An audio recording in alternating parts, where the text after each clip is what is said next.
ನೀರು ಬಾರದಿದ್ದಲ್ಲಿ ಹೋರಾಟ ಶಾಸಕ ಬಿಜಿ ಗೋವಿಂದಪ್ಪ.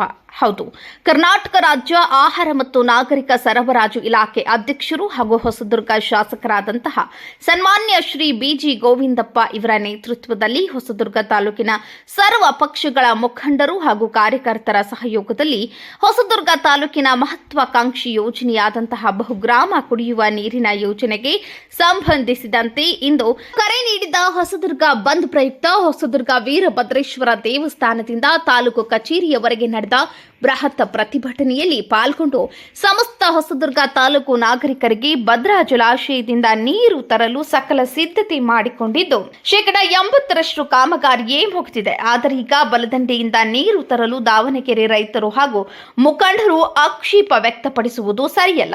ಇದು ಹೀಗೆ ಮುಂದುವರಿದರೆ ಮುಂದಿನ ಕ್ರಮ ಕೈಗೊಳ್ಳಲಾಗುವುದು ಎಂದು ಆಕ್ರೋಶ ವ್ಯಕ್ತಪಡಿಸಿದರು. ಬಹುಗ್ರಾಮ ಕುಡಿಯುವ ನೀರಿನ ಯೋಜನೆಗೆ ಸಂಬಂಧಿಸಿದಂತೆ ಭದ್ರಾ ಬಲದಂಡೆಯಿಂದ ನೀರು ತರುವುದಕ್ಕೆ ಕೆಲವರು ಅಡ್ಡಿಪಡಿಸಿದ್ದಾರೆ. ಇದನ್ನು ಖಂಡಿಸಿ ಶನಿವಾರ ಆಯೋಜಿಸಿದ್ದ ಬಂದ್ ಯಶಸ್ವಿಯಾಗಿದೆ. ಶಾಸಕ ಬಿಜಿ ಗೋವಿಂದಪ್ಪ ಮಾತನಾಡಿ 2013ರಲ್ಲಿ ಹೊಸದುರ್ಗ ಕುಡಿಯುವ ನೀರನ್ನು ಪರಿಶೀಲಿಸಿದ ಅಧಿಕಾರಿಗಳು ಈ ನೀರಿನಲ್ಲಿ ಉಪ್ಪಿನ ಅಂಶ ಹಾಗೂ ಫ್ಲೋರೈಡ್ ಅಂಶ ಅಧಿಕವಾಗಿರುವುದರಿಂದ ಕುಡಿಯಲು ಯೋಗ್ಯವಲ್ಲ ಎಂಬ ವರದಿ ನೀಡಿದರು. ಹಾಗಾಗಿ ತಾಲೂಕಿನ ಎಲ್ಲಾ ಹಳ್ಳಿಗಳಿಗೂ ಶುದ್ಧ ಕುಡಿಯುವ ನೀರು ಒದಗಿಸಲು 830 ಕೋಟಿ ಮೀಸಲಿಡಲಾಗಿದೆ ಎಂದು ಮಾತನಾಡಿದರು.